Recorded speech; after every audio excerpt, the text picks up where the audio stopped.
గోదావరికంలోని వివిధ ఆలయాల్లో కూడా శ్రీరామనవమి వేడుకలను ఘనంగా నిర్వహించారు.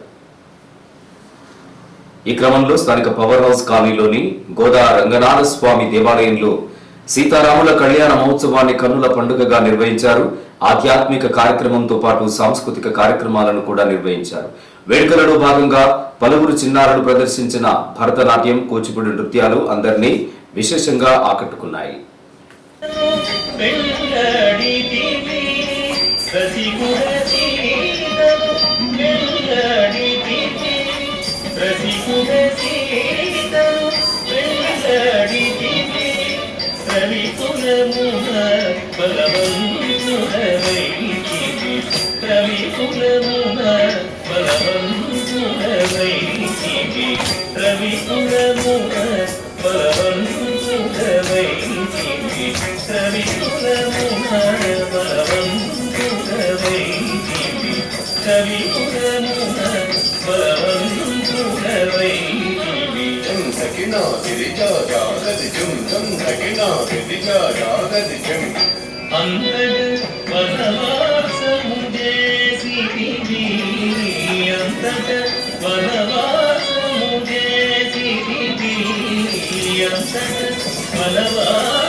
Maya